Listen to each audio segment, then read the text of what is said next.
En mayo adquiera su dominio .com, .org o .net a un precio sin igual. Tan solo 99 pesos por año. Además, aproveche de un plan nano de hospedaje incluido en su contratación.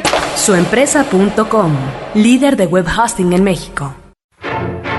Las heridas pueden ser físicas o mentales, pero el crimen deja cicatrices en todo lo que toca.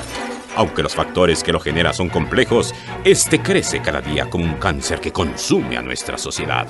Esto obliga a los agentes de la ley a auxiliarse de métodos científicos modernos, como la psicología y la criminalística.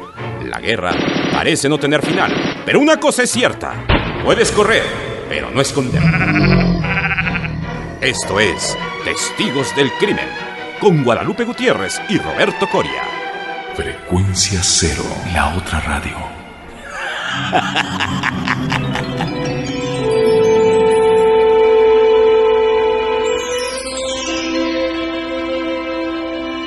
Y estamos aquí desde la cabina de Frecuencia Cero, desde las instalaciones de Interplanet, y bueno, tenemos el gusto de compartir estos micrófonos. Roberto Coria y Guadalupe Gutiérrez, y bueno, en los controles nuestro estimadísimo René Palacios Gallín. El canciller. Por supuesto. No olviden, por favor, escuchar sus podcasts que están muy interesantes, más allá de las fronteras, y por supuesto, imposible estar de acuerdo. Sí, con René siempre es imposible estar de acuerdo, pero es un gran amigo. Gracias, René. Tenemos vías de comunicación, Lupita. Primeramente, nuestro correo de voz 01800 087 2423 para todo el país. O bien pueden dejar su comentario en www.testigosdelcrimen.com, o pueden mandarnos un email a info@testigosdelcrimen.com. Y bueno, nosotros seguimos contentos, animados, emocionados, porque, seguimos recibiendo todas sus sugerencias, sus comentarios, sus felicitaciones, lo cual se los agradecemos. Por favor, corran la voz, díganles a todos que escuchen este podcast y que se suscriban. Es gratuito, ustedes lo saben. Y bueno, junto con todos estos mails que nos han enviado, tenemos a Suikotsu XD y a Silvina Fontela, que nos pide pues más tiempo de programa. Bueno, vamos a ver qué podemos hacer. En el anterior de Jack el Destripador ya lo hicimos. Esperemos que te haya gustado, querida Silvina. Y también Francisco Martínez nos escribe para felicitarnos y pues para motivarnos para seguir adelante. Muchas gracias, Francisco. Y bueno, estamos contentísimos porque este es nuestro programa número 48, lo que quiere decir que nos está acercando al número 52, que como bien sabemos, 52 semanas tiene el año, y por lo tanto nosotros cumpliremos nuestro primer aniversario al aire de Testigos del Crimen, lo cual nos tiene completamente contentos y felices, Roberto. Así es, al grado que para todos ustedes, para celebrar con ustedes, quienes han hecho posible que este podcast sea el número 1 de Frecuencia Cero, tenemos una sorpresa reservada para todos el próximo sábado 25 de noviembre de este año. Por favor, no hagan planes a todos aquellos que viven en la Ciudad de México. Ya les iremos revelando esa sorpresa y algunas otras más que están cocinándose, querida Guadalupe. Por supuesto, entonces, si quieren saber de lo que se trata, sigan escuchando Testigos del Crimen. Por supuesto. Y bueno, hoy tenemos un programa como parte de algunos que nos han solicitado, que en lo personal se me han hecho bastante interesantes y excelentes sugerencias, y es acerca de esta época tan difícil y tan parteaguas en la humanidad, ¿sí? Que es hablar acerca de la Segunda Guerra Mundial. No vamos a hablar en general de toda la Segunda Guerra Mundial, pero sí de alguien muy en especial. Así es. Es de Joseph Mengele. Así es. Llamado el médico de la muerte, el doctor muerte o el ángel de la muerte. Así es. Sí, y si nosotros consideramos que todo conflicto bélico pues es por sí solo un episodio traumático en lo físico, en lo mental, en la psique de todas las personas que sobreviven a este tipo de incidentes, una historia tan escalofriante como lo que realiza Mengele en estos campos de concentración, todos estos experimentos con seres humanos que realiza, es una pues de las más grandes violaciones a los derechos humanos de los que se tiene cuenta en la historia, pues resulta doblemente terrible recordar este episodio. Sí, y a raíz de esto, se hizo toda una legislación acerca de lo que se valía y no se valía. Si mal no recuerdo, y si no, René nos puede soplar por acá, que él es experto en estos temas, si mal no recuerdo, es el Tratado de Ginebra, en donde se hablaba, bueno, uno de los tantos tratados de Ginebra, Ajá. en donde se hablaba precisamente de la legislación médica internacional, Ajá. no solamente la nacional que corresponde a cada país. Ajá. ¿Por qué? Porque, bueno, pues sí, en pro de la ciencia y en pro de la medicina y en pro de muchas cosas, Ajá. híjole, se pueden hacer muchas cosas, pero es preguntarse hasta dónde sí, hasta dónde no. ¿Cuál es el límite? Pues fíjate que esto se manifiesta, bueno, no vamos a hacer una clase de historia, solo se lo podemos dejar a Roberto Jiménez en su programa La Historias. Roberto, un saludo. Y pues una de las constantes, bueno, todos sabemos, en la Alemania nazi, el Tercer Reich de Adolfo Hitler comienza a desarrollar pues una especie de expansionismo belicista, se alía con Italia, se alía con Japón, crean las llamadas potencias del eje, van a comenzar a invadir Polonia, Francia, van a intentar invadir Inglaterra, intentarán invadir Rusia, hacen todo un desaguisado en Europa. Los aliados, principalmente Inglaterra y Francia, pues van a ser los primeros que se van a levantar contra esta tiranía y contra esta sed de dominación mundial, casi como de villano de cómic. Y pues se van a unir otras naciones, la propia Polonia, Dinamarca, etcétera, etcétera. Bueno, hasta México, recordemos, con el Escuadrón 201. Exactamente, y finalmente Estados Unidos va a entrar de lleno al conflicto bélico después de esta famosa ataque a la base naval de Pearl Harbor. Y pues todo va a concluir terriblemente con estas 2 bombas atómicas que arroja el ejército de Estados Unidos en Japón en 1945. Pero bueno, una de las preocupaciones, una de las constantes de este llamado Tercer Reich, este movimiento político y social propuesto por Adolfo Hitler, era precisamente la idea de la pureza de la raza, la obsesión, yo creo que más importante de este periodo histórico. Sí, que era que ellos tenían casi el mandato divino de todo ponerlo como puro, como exclusivo, y en una malinterpretación y malversación de las citas que bueno, por ahí utilizan a Nietzsche como esta parte del ser supremo, etcétera. Del superhombre, sí. El superhombre, en fin, digo que si fuera Don Gato sería el superhombre Moldú, que era buenísimo Don Gato. Por supuesto. Después fue el superhombre Matute, pero independientemente de esto, era crear una raza superior, digo, venida precisamente de una idea de inferioridad tan tremenda, tan terrible, que tenían que disfrazarla con la idea del superhombre. Pero hubo gente que lamentablemente se la creyó, se la comió, y bajo esas ideas fueron creciendo, se fueron desarrollando. Y bueno, aquí le hemos de recordar, queridos escuchas, si no han visto algún video de la Segunda Guerra Mundial, véanlo, es muy recomendable. Claro. ¿Por qué? Porque vemos en muchos campos que también los horrores no fueron solamente para los judíos, fueron algo terrible para ellos, pero también lo que hacían con los hijos de alemanes, que eran rubios, de ojos azules, de una piel extremadamente blanca. Y hemos de recordar que esto, por la zona geográfica en donde se ubican, y mientras más hacia el norte nos vamos, más blancos van a ser, los ojos más claros van a ser. ¿Por qué? Por las condiciones climáticas que viven, no porque sean superiores o inferiores, es simplemente adaptación. Un proceso de adaptación. Sí, y de orden genético, ¿no? Claro. Pero también hacían esto, o sea, los separaban de sus familias para irlos adoctrinando, les pasaban videos, les hacían grandes pláticas. Las juventudes hitlerianas. Exacto, pero era desde la infancia, desde pequeñitos de 8 o 10 años. Sí, claro, era ir lavando el cerebro paulatinamente para ponerlos al servicio del Reich. Y pues, ¿sí? y fíjate que eso es muy interesante, Guadalupe, cómo las ideas también pueden crear monstruos, no solamente pasados terribles a nivel de maltratos infantiles, no, esto es un episodio yo creo que también igualmente grave, y en este ambiente nace Josef Mengele. Josef Mengele nace un 16 de marzo de 1911 en la ciudad alemana de Günzburg. Era el hijo mayor de Karl Mengele, un industrial, y de Walburga. Su madre tenía 2 hermanos, Karl y Alois, y pues resulta que después de graduarse en la preparatoria en 1930, Mengele decide estudiar medicina y antropología en la Universidad de Múnich, obtiene un doctorado en antropología en 1935 con una tesis precisamente sobre las diferencias raciales en la estructura de la mandíbula baja, y pues este va a ser el inicio pues de una trayectoria que va a tornarse infame. Pero bueno, ¿qué te parece si continuamos platicando acerca de este terrible sujeto? Después de una pausa.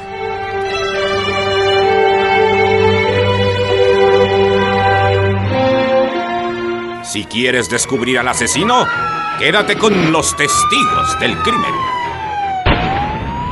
Porque sentirse bien es cuestión de decisión. Descarga la Frecuencia Positiva con Luz María Mesa en www.frecuenciacero.com.mx/Frecuencia Positiva. Un podcast más de Frecuencia Cero. Digital Entertainment Network.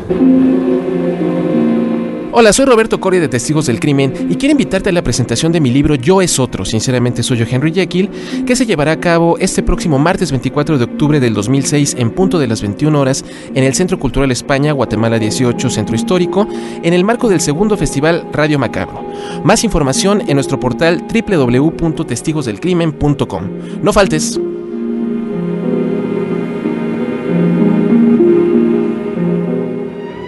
Continúa descubriendo pistas con los testigos del crimen.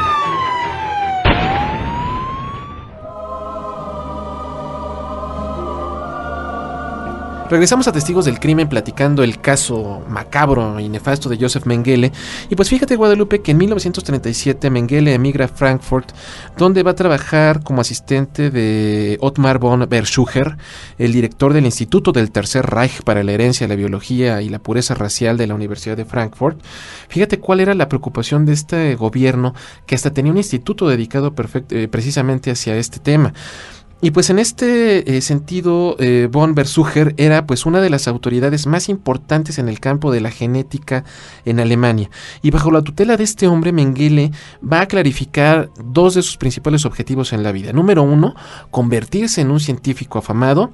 Y número 2, poner estos conocimientos al servicio de su nación y convertirse en un purificador de su raza. O sea, es más que delirante esta idea, ¿no? Sí, por eso también él encajaba perfectamente en todas estas ideas nacional socialista, o sea, los nazi, y en donde, bueno, tiempo después él se inscribe a la sociedad, a todas estas asociaciones nazi, pero él continúa con su investigación y, bueno, él obtiene un doctorado en medicina, con una tesis sobre el estudio familiar de los labios, el paladar y la mandíbula. Es decir, sigue con este rollo antropológico, nada más que ya lo aplica hacia la parte médica, en donde insiste que dependiendo del tipo de mandíbula, la formación, la cuadratura, la redondez, etcétera, vas a ser o más puro o menos puro. Un ario más puro. Exacto. Sí. O con ciertas características personales como más dadoras de conocimiento o más torpe, ¿no?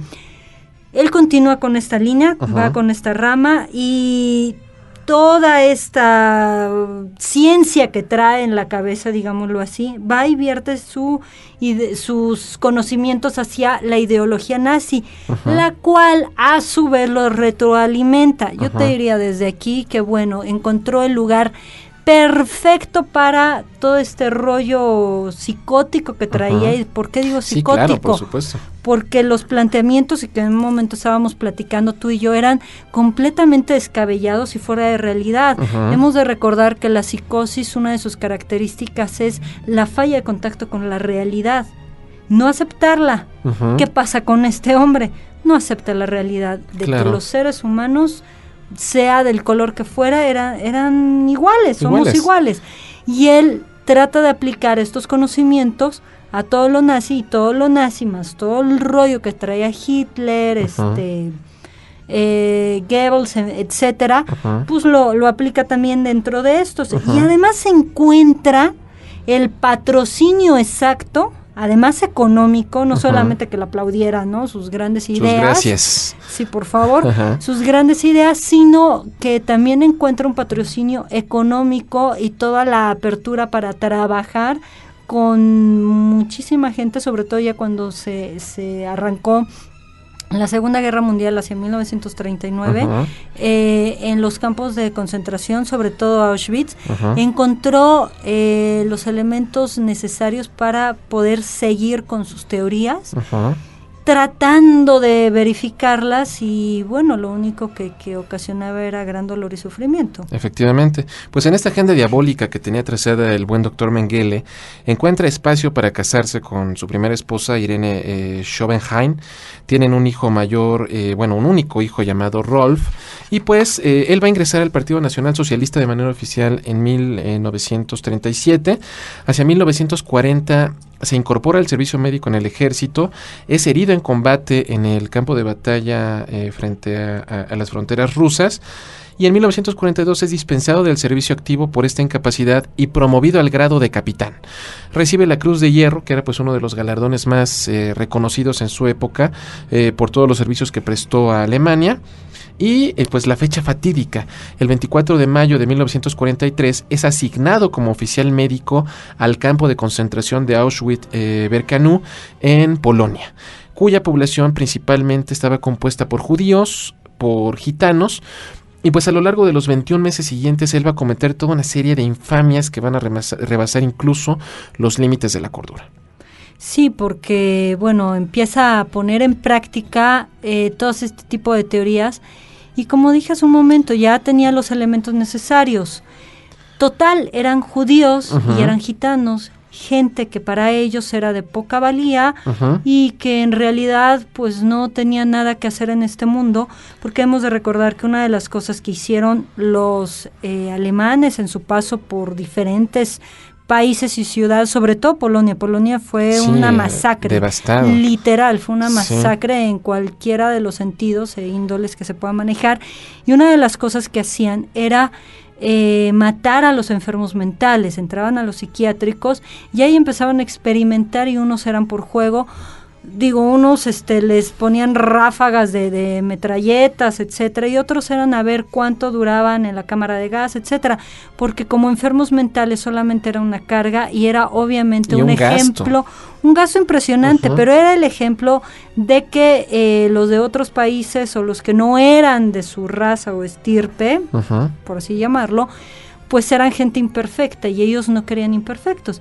así como muchas personas lisiadas o con capacidades diferentes las mataban. Exactamente. Entonces, bajo esta misma premisa, bueno, pues utilízalos, literal, con esa terminología y de ese tipo de palabra de utilízalos, para que tú puedas aprender más y nosotros podamos lograr grandes avances en la ciencia, lo cual hay que tener mucho cuidado, ¿no? Definitivamente.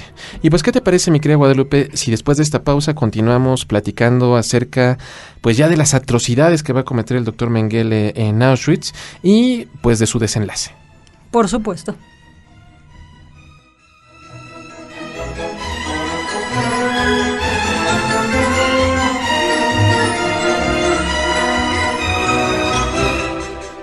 Si quieres descubrir al asesino, quédate con los testigos del crimen. En nuestro planeta se generan diariamente un sinnúmero de podcasts. ¿Pero qué hace que un podcast sea bueno? En PD Podcast, el Podmaster pone en línea una selección de los proyectos que llegan a nuestras manos. ¿Quieres participar y convertirte en un podcaster de a de veras? No le saques y envíanos tu proyecto. Checa las bases en www.frecuenciacero.com.mx y haz que tu voz se escuche. Frecuencia Cero Digital Entertainment Network. Hola, soy Guadalupe Gutiérrez de Testigos del Crimen y quiero invitarte a la conferencia Asesinato Serial, Perspectivas Criminalísticas y Criminológicas, que ofreceré con mi compañero Roberto Coria y Edgar Luna, director de Frecuencia Cero. El próximo jueves 26 de octubre del 2006, en punto de las 21 horas en el Centro Cultural España, ubicado en Guatemala 18, Centro Histórico, dentro del segundo festival Radio Macabro. Más información en nuestro portal www.testigosdelcrimen.com. No faltes.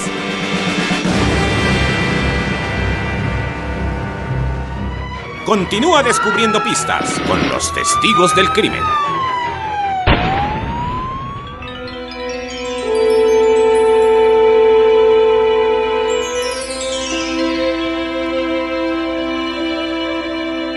Y bueno, ya estamos aquí de regreso en Testigos del Crimen con de estas historias en donde, como bien se dice, la realidad, señoras y señores, supera a la ficción, ¿no? Uno cree que lo ha visto todo en el cine, en las historias, en las novelas, en los cuentos que nos llegan a narrar, pero no es así. La realidad siempre va a ser más cruenta, va a ser más tajante y va a ser más directa. Y bueno, ¿qué fue lo que hizo Mengele? Bueno, Mengele, más bien deberíamos decir que no hizo Mengele en su laboratorio en Auschwitz. Para empezar, el tipo tenía decisión sobre qué judíos iban a trabajos forzados, cuáles iban a la cámara de gas directamente o a los crematorios, los famosos hornos de Hitler, y cuáles iban a su laboratorio para ser sujetos de experimentación. Vaya, ese era el poder que tenía Mengele ahí. El tipo pues estaba particularmente obsesionado con los aspectos de la genética, de la herencia, y comenzó a hacer una serie de pruebas macabras en seres humanos. Tenía un especial interés por los gemelos, los cuales eran seleccionados entre todos estos prisioneros y colocados en barracas especiales. A él también le interesaban mucho las que llamaba anomalías genéticas, por ejemplo. Dentro de estos prisioneros había una familia judía rumana de un apellido Ovitz, si mal no recuerdo, que eran enanos. 7 de los 10 miembros de la familia eran enanos, y él estaba maravillado porque estaba estudiando todas esas imperfecciones en la raza y estaba buscando la manera de evitarlas dentro de los arios. Sí, él lo que estaba buscando era todo este rollo de herencia y genético, y por eso también le interesaba tanto las deformaciones, bueno, el enanismo, de repente lo poco que resistían los judíos porque los consideraban seres inferiores, o igual los gitanos, ¿no? Pero se dedicó sobre todo a investigación sobre gemelos. ¿Qué es lo que él hacía? Él, bueno, ponía a los pares de gemelos que veía un poco más sanitos, y a los que estaban menos sanos los separaba. A los que estaban menos sanos empezaba a experimentar con ellos para aplicarles ya sea gas, ya sea demasiado líquido, para inyectarles cuanta chuchería de repente él reconsideraba que era importante como sustancia química. Venenos, les inyectaban venenos. Para ver cuánto tardaban en morir, quién primero, quién después de los gemelos, quién era el...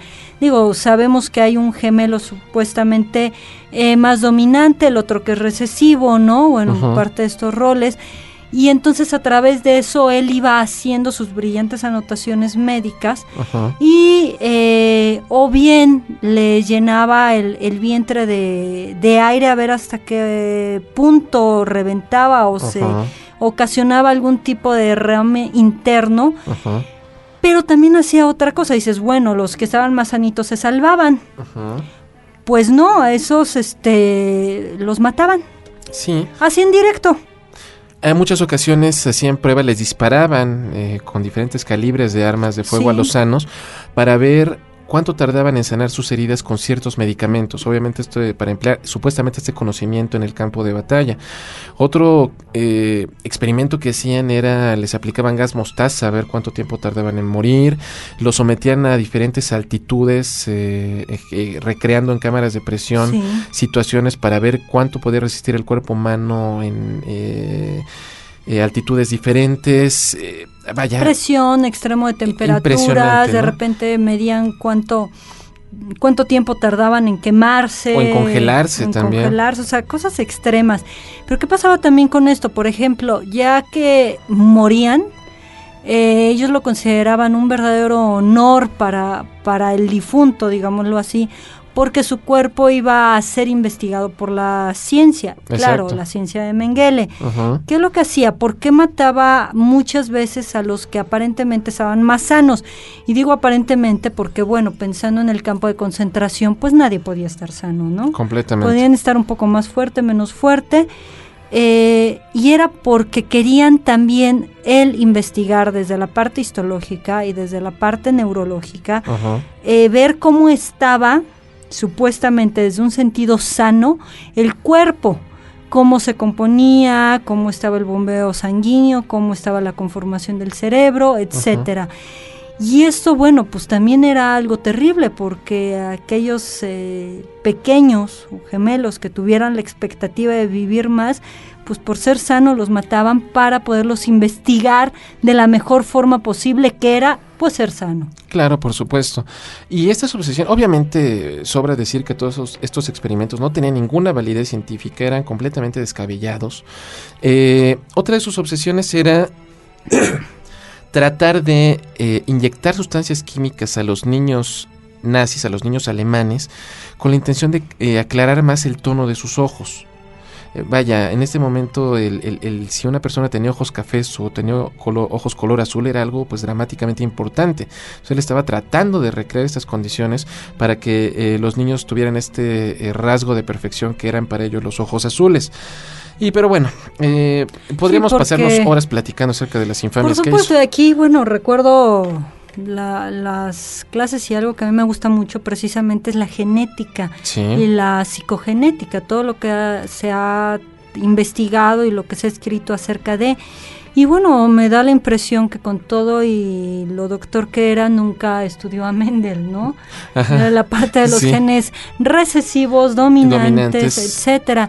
Y en donde en la fantasía loca era convertir estos ojos cafés en ojos azules o verdes. Y un poquito más allá, sabiendo que los ojos verdes, azules o cualquiera que tenga un color claro, se pueden ver hermosos y pueden destacar de otros oscuros, etcétera. Pero insisto, uno es por la región geográfica en la que viven, exacto, que es por el sol, y dos, es un defecto. Sí. No es una virtud genética, claro, al contrario.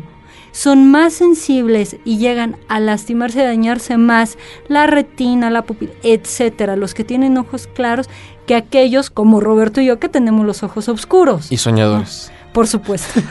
Bueno, el desenlace del doctor Mengele, después de la guerra, él va a lograr escabullirse, va a escapar de Alemania utilizando varios nombres y varios documentos falsos, emigrará a Argentina hacia 1949, se divorcia y se casa con la viuda de su hermano posteriormente.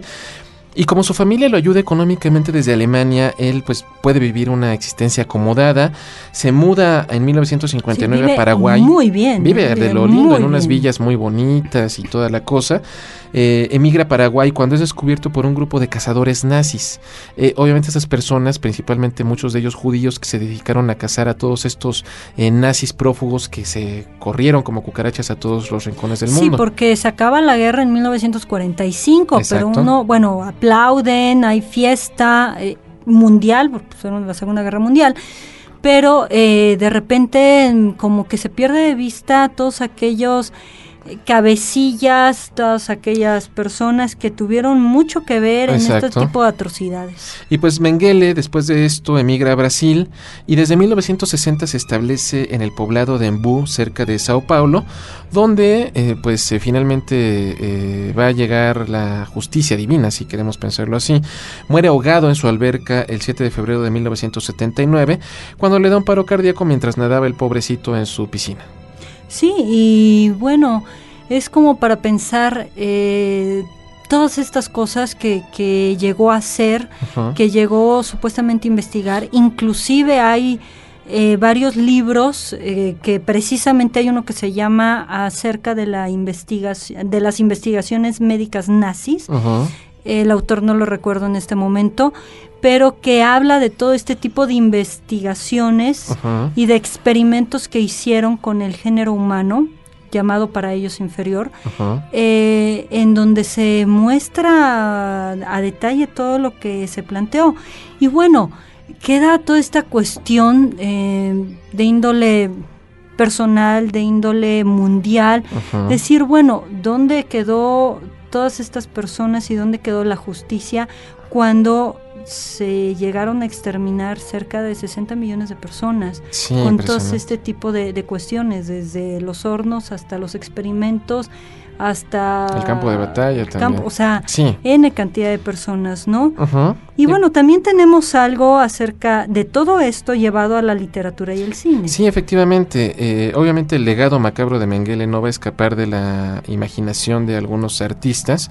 Por ejemplo, está la famosísima novela de Ira Levin de 1976, Los niños del Brasil, que plantea precisamente la idea de que Mengele, aprovechando este retiro que vive en Sudamérica, aprovecha su tiempo libre para hacer experimentos de clonación, tratando de volver a criar a un nuevo Hitler. Es decir, él supuestamente toma muestras de sangre, de ADN de Hitler, crea 40 y tantos clones de Hitler y está educándolos en circunstancias similares a la infancia del propio Adolfo Hitler, con la intención de eventualmente volver a formar el Cuarto Reich. Y esta novela maravillosa va a ser llevada al cine por Franklin J. Schaffner, que como acertadamente nos comentaba al principio mi querido René Palacios, fue el director del Planeta de los Simios, aquella con Charlton Heston. Y en esta ocasión la adaptación fílmica de Los Niños del Brasil es protagonizada maravillosamente por Gregory Peck. Nos entrega otra estupenda actuación como este malvado doctor Mengele, cínico, sin remordimientos, indiferente a la vida humana, y con un melancólico y ya viejito Laurence Olivier como el intrépido cazador de nazis Ezra Lieberman. Pues esta película queda para la recomendación. Y pues sobre todo sirve para recordarnos pues uno de los episodios más oscuros sin duda de la historia de la humanidad. Sí, bueno, ponernos a reflexionar precisamente. Los grandes avances científicos son necesarios y a veces el costo es humano y es animal por todos los experimentos. Claro. Pero también la pregunta es ¿hasta dónde sí, hasta dónde no? No con un afán de moralismo, sino como un afán de respeto a la dignidad humana. Y en lo más preciado precisamente que tenemos, que es la vida. Por supuesto. Pues donde quiera que estén, les enviamos nuestro agradecimiento por haber estado en esta ocasión con Testigos del Crimen y nos despedimos por ahora. Estuvimos con ustedes Guadalupe Gutiérrez y Roberto Coria, Testigos del Crimen.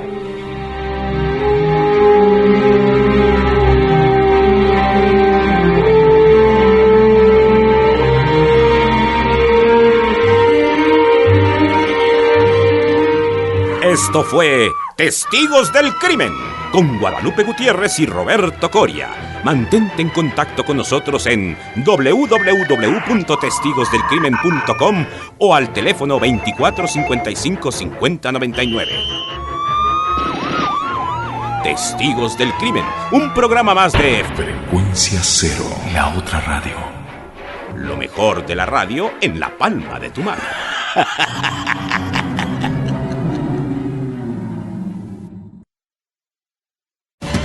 Durante todo el mes de mayo en suempresa.com, aproveche registrar su dominio .com.org o .net a tan solo 99 pesos por año. Un precio inigualable. Internet se ha convertido en la fuente de información más poderosa de nuestros tiempos. No deje que su negocio se quede fuera de la jugada. Contrate su servicio con suempresa.com y disfrute de la experiencia de poner a su negocio en línea de manera rápida, sencilla y a bajo costo. Registre su dominio y reciba un plan anual de hospedaje. Este le brindará todas las herramientas que usted necesita para comenzar con el pie derecho. 20 megabytes de espacio en disco duro, su propio correo electrónico, estadísticas y Webmaker Live son solo algunos de los recursos incluidos en su plan. No importa el tamaño de su negocio, lo importante es que le encuentren. Aumente sus ventas desde ya con su propio sitio web. Registrarlo es muy sencillo. Tan solo ingrese la dirección que desea en el recuadro de consulta, elija entre .com.org o .net para aprovechar esta promoción y listo. Siga unos sencillos pasos.